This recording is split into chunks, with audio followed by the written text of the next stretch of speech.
Welcome aviators to Flying Aviation.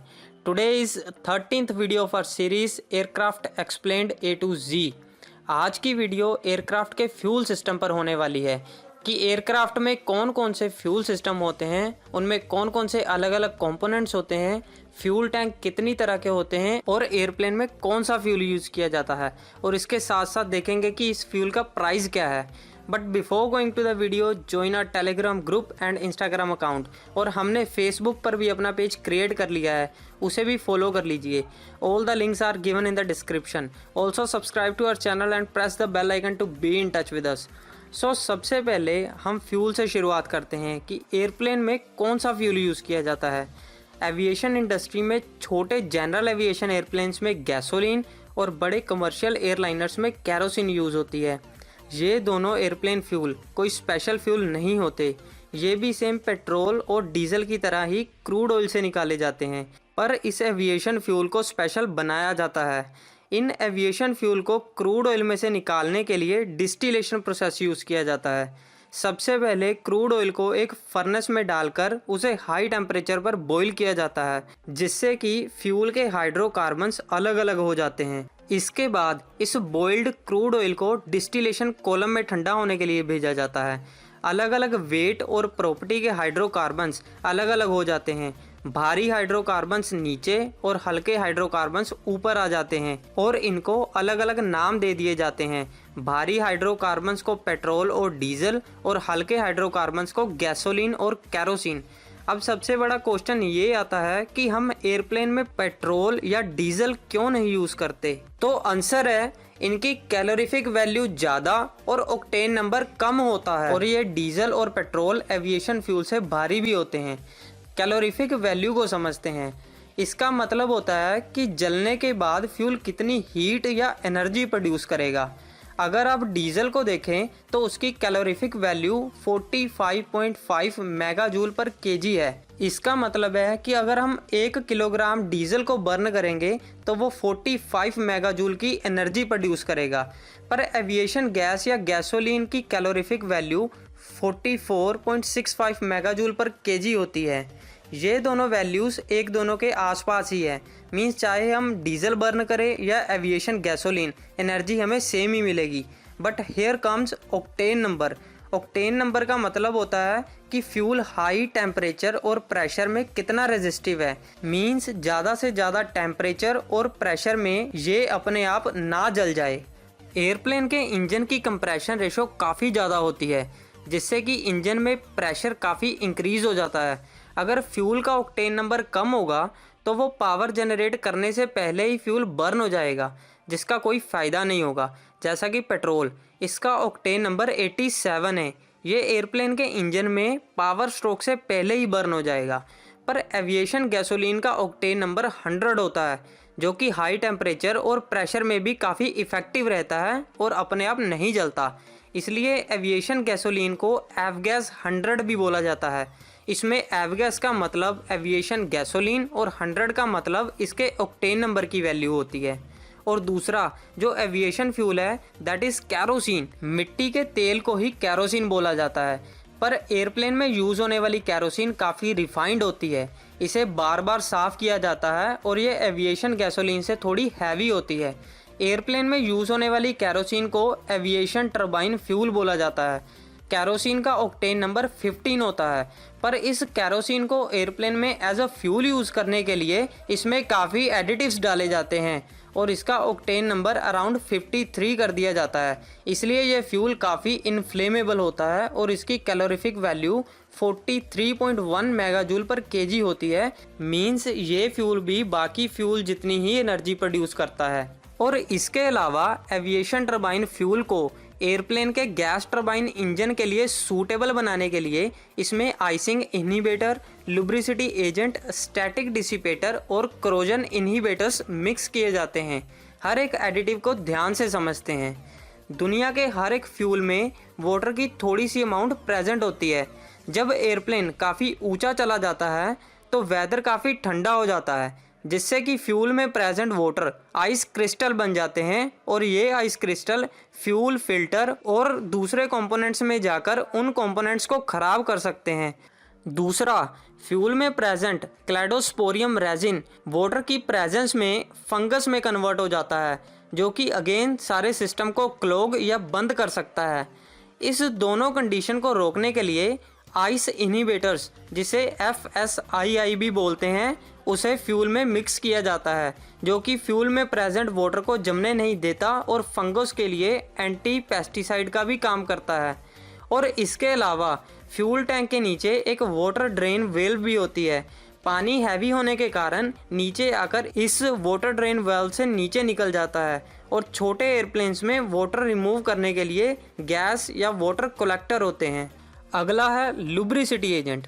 Fuel को engine तक पहुंचाने के लिए एक पंप को यूज़ किया जाता है और अगर वो पंप खाली चलता रहे तो वो गर्म होकर ख़राब हो जाता है, इसलिए उसे ठंडा रखने के लिए फ्यूल में ही डुबो दिया जाता है। अब फ्यूल में होने के कारण उस पंप की लुब्रिकेशन होनी भी काफ़ी ज़रूरी है, इसलिए फ्यूल में लुब्रिसिटी एजेंट ऐड किया जाता है ताकि फ्यूल टैंक में जितने भी मूविंग पार्ट्स हैं उनको लुब्रिकेट किया जा सके। इसके बाद है स्टैटिक डिसिपेटर। जब फ्यूल को एक फ्यूल टैंक में से दूसरे फ्यूल टैंक में ट्रांसफ़र करना होता है या फ्यूल को एयरप्लेन में फिल करना होता है तो फ्यूल की मूवमेंट या अदर फैक्टर से प्रोड्यूस होने वाली स्टैटिक इलेक्ट्रिसिटी को रोकने के लिए स्टैटिक डिसिपेटर को फ्यूल में ऐड किया जाता है। और लास्ट है करोजन इनहिबिटर। फ्यूल में प्रेजेंट वाटर फ्यूल टैंक्स या पाइपलाइंस में जंग लगा सकते हैं, इसलिए इसमें करोजन इनहिबिटर ऐड किया जाता है जो कि पाइपलाइंस और फ्यूल टैंक में जंग नहीं लगने देता। इन सभी एडिटिव्स को कैरोसिन में ऐड करके और उनकी कैलोरीफिक वैल्यू और ऑक्टेन नंबर को डिटरमाइन करके ही एयरप्लेन का फ्यूल बनाया जाता है। और इस एविएशन टरबाइन या जेट फ्यूल का प्राइस इंडिया में अराउंड 65 से 70 रुपीज़ पर लीटर है। और अब इस एविएशन फ्यूल को समझने के बाद एयरक्राफ्ट के फ्यूल सिस्टम को समझते हैं। एयरप्लेन में दो तरह के फ्यूल सिस्टम्स होते हैं। Number 1 is gravity fed system and number 2 is pump fed system. Gravity fed system छोटे जनरल एविएशन एयरप्लेन्स में यूज़ होता है जिनको ज़्यादा ऊंचा नहीं उड़ना होता, जैसे कि सेसना 172। इसके विंग्स ऊपर होने के कारण ग्रेविटी ही फ्यूल को इंजन तक ले जाती है, पर इसमें एक पंप इंस्टॉल ज़रूर होता है जो कि इंजन को प्राइम करने के लिए या एमरजेंसी के टाइम यूज़ किया जाता है। इंजन प्राइमिंग का मतलब होता है जैसे कि ठंड में हमारी बाइक स्टार्ट नहीं होती, हम उसकी चोक लगा लेते हैं, जैसे कि इंजन में एक्स्ट्रा फ्यूल जाता है और बाइक स्टार्ट हो जाती है। ये इंजन प्राइमिंग करना भी एयरप्लेन की चोक लगाना ही होता है। इसके बाद है पंप फेड सिस्टम। मोस्टली हर एक एयरप्लेन में पंप फेड सिस्टम का ही यूज़ किया जाता है। इस सिस्टम में फ्यूल को फ्यूल टैंक में से इंजन तक ले जाने के लिए पंप का यूज़ किया जाता है। इसका एक फ़ायदा ये है कि हम फ्यूल को एयरप्लेन के किसी भी पार्ट में स्टोर कर सकते हैं और पंप उसको आराम से इंजन तक पहुंचा देगा। पर मोस्टली एयरप्लेन्स में फ्यूल विंग्स में ही स्टोर किया जाता है, इसका भी एक ख़ास रीज़न है। पर सबसे पहले देखते हैं कि एयरप्लेन में फ्यूल को स्टोर करने के लिए कौन सी पर्टिकुलर जगह होती है। एयरप्लेन में फ्यूल मोस्टली विंग्स और फ्यूजलेज के सेंटर और कुछ एयरप्लेन्स में स्टेबलाइजर्स में भी फिल किया जाता है। फ्यूल एयरप्लेन के विंग्स और सेंट्रल फ्यूजलेज में ही क्यों भरा जाता है, इसको हम आगे जाकर समझते हैं। सबसे पहले देखते हैं कि एयरप्लेन में फ्यूल को स्टोर करने वाले टैंक्स कितने टाइप के होते हैं।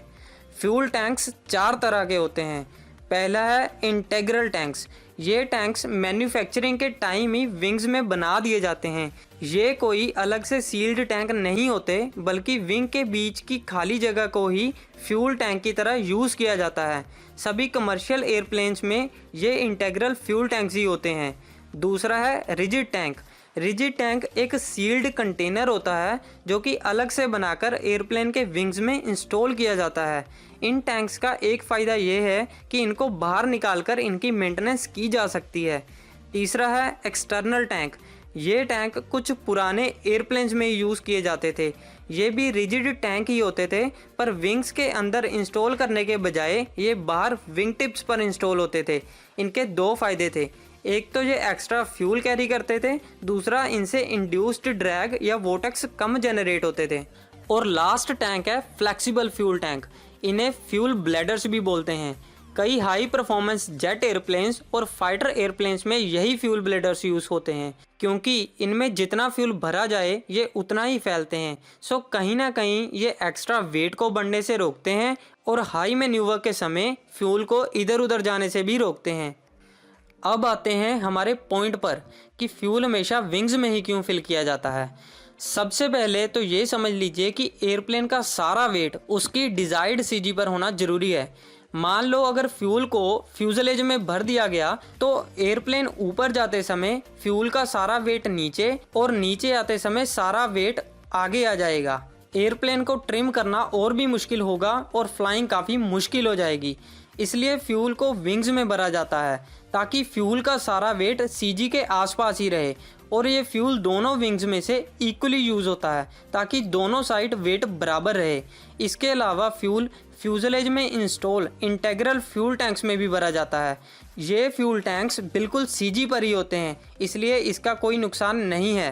पर फ्लाइट में सबसे पहले फ्यूल इसी टैंक में से बर्न किया जाता है, क्योंकि जब एयरप्लेन फ्लाई करता है तो एयरप्लेन का सारा वेट उसके विंग्स उठाते हैं। इसी कारण से विंग ऊपर की तरफ बेंड हो जाते हैं। एयरक्राफ्ट के फ्यूजलेज का जितना ज़्यादा वेट होगा विंग्स भी उतने ही बेंड होंगे।